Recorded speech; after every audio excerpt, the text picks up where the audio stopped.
Agora vamos lá. Reconciliando teoria e evidência. Vamos ver aqui como é que a gente pode tirar proveito dessa sessão. À primeira vista, a conclusão de Friedman e Phelps de que não existe um trade-off no longo prazo entre inflação e desemprego pode não parecer convincente. O argumento se baseava em um recurso à teoria, especificamente a previsão da teoria clássica sobre a neutralidade da moeda. Então, a visão da neutralidade da moeda é uma visão aí da teoria clássica, e claro que Friedman e Phelps se basearam nessas questões. Já a correlação negativa entre inflação e desemprego, documentada por Phillips, Samuelson e Solon, baseou-se em dados do mundo real. Então, poderíamos dizer que a teoria clássica administrou o seu argumento de maneira teórica e Phillips, Samuelson e Solon argumentaram essa correlação negativa entre inflação e desemprego baseado em dados da economia real. Então, por que alguém deveria acreditar que os formuladores de políticas se deparam com uma curva de Phillips vertical quando o mundo real parece oferecer uma curva com inclinação negativa? As descobertas de Phillips, Samuelson e Solon não deveriam nos levar a rejeitar a conclusão clássica da neutralidade monetária? Então, agora aqui, como a gente já está chegando no final de um livro de introdução à economia, veja que a economia tem essas disputas por linhas teóricas. E aqui, claramente, então, Phillips, Samuelson e Solon se basearam em argumentos reais da realidade concreta, do qual são os dados que os formuladores de política se deparam para fazer a gestão da economia, enquanto a conclusão clássica é utilizar o argumento da neutralidade da moeda e sem, neste momento aí da reflexão lá do Friedman e do Phelps, uma teoria baseada em evidências reais, mas sim uma teoria baseada em previsões fundamentadas em um conjunto de hipóteses hermeticamente fechado. Então, tem essa diferença. Agora veja, Friedman e Phelps estavam cientes dessas questões e ofereceram uma maneira de conciliar a teoria macroeconômica clássica com a identificação de uma curva de Phillips de inclinação negativa com dados do Reino Unido e dos Estados Unidos. Eles afirmaram que uma relação negativa entre inflação e desemprego existe no curto prazo, mas não pode ser usada pelos formuladores de política como um menu de resultados no longo prazo. Então, continua a afirmação. Então, afirma que a relação negativa lá, na perspectiva do Phillips, é ok, e você tem, portanto, uma inclinação negativa entre inflação e desemprego no curto prazo, mas a ideia de que isso não acontece no longo prazo. Os formuladores de políticas podem adotar políticas monetárias expansionistas para reduzir o desemprego por algum tempo, mas o desemprego acaba por voltar para sua taxa natural e a continuidade da política monetária expansionista provoca somente maior inflação. O trabalho de Phillips e Phelps foi a base de nossa discussão da diferença entre as curvas de oferta agregada de curto prazo e de longo prazo lá no capítulo 33. Então, se você não viu o capítulo 33, volte lá, porque é um capítulo importante para você vir em sequência, digamos assim, acrescentando argumentação à análise das flutuações econômicas no curto prazo. Então, o trabalho de Phillips e Phelps foi a base da discussão lá da curva de oferta agregada de curto prazo e de longo prazo. Como você talvez se recorde, a curva de oferta agregada de longo prazo, portanto, ela é vertical, indicando, portanto, que o nível de preços não influencia a quantidade ofertada no longo prazo. Então, assim, não afeta o nível de produção.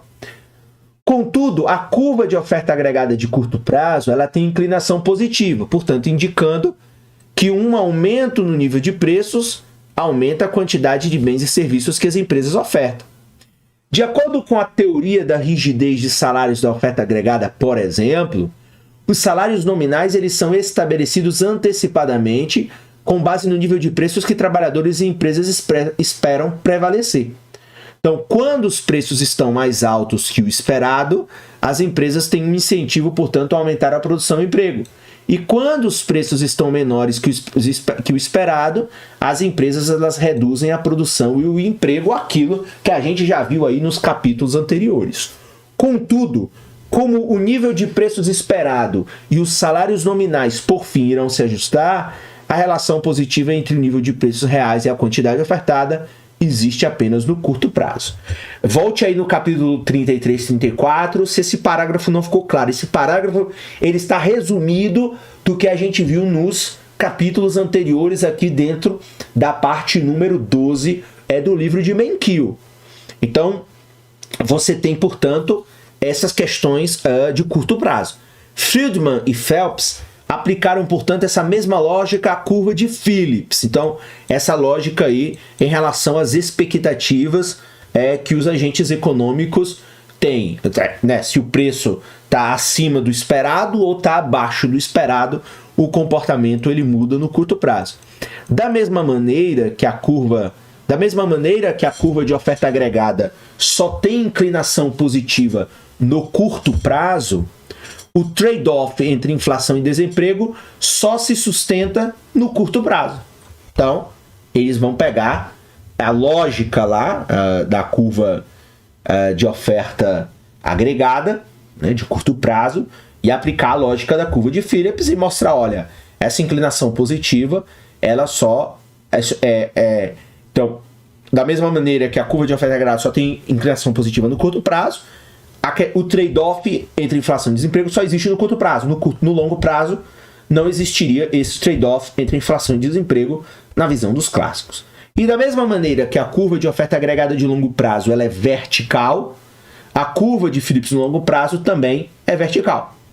Mais uma vez, a expectativa é a chave para entender como curto prazo e longo prazo estão relacionados. Então, vamos aplicar aí a ideia das expectativas. Então, qual é a expectativa dos agentes econômicos?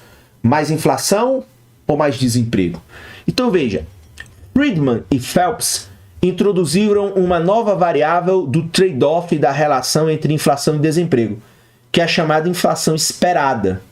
Então a inflação esperada ela mede o quanto as pessoas esperam que o nível geral de preços varie. Então, mais uma vez, é a expectativa dos agentes econômicos. Então eu espero que a inflação seja de 2%. Como o nível de preços esperado afeta o salário nominal, a inflação esperada, portanto, é um dos fatores que determinam a posição da curva de oferta agregada no curto prazo.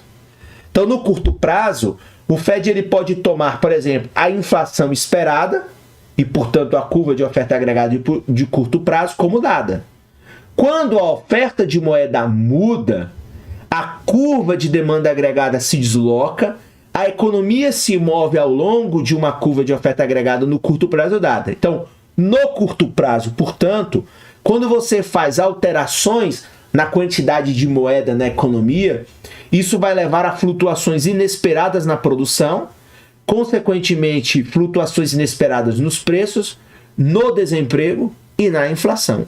Dessa forma, Friedman e Phillips explicaram a curva de Phillips com inclinação negativa que Phillips, Samuels e Solon haviam documentado. Então, eles vão chegar aí à mesma conclusão na prática. Então, dessa forma, Friedman e Phelps explicaram a curva de Phillips com inclinação negativa, que lá o próprio Phillips, o Samuelson e o Solon já haviam documentado a partir de dados da realidade da economia. Contudo, a capacidade do Fed para criar inflação inesperada, por meio de um aumento na oferta de moeda, ela também só existe no curto prazo. No longo prazo, as pessoas passam a esperar qualquer taxa de inflação que o Fed determine e salários nominais acabarão por se ajustar à taxa de inflação. Então, no longo prazo, as pessoas passam a esperar qualquer taxa. Ok? Como resultado, a curva de oferta agregada de longo prazo ela é vertical.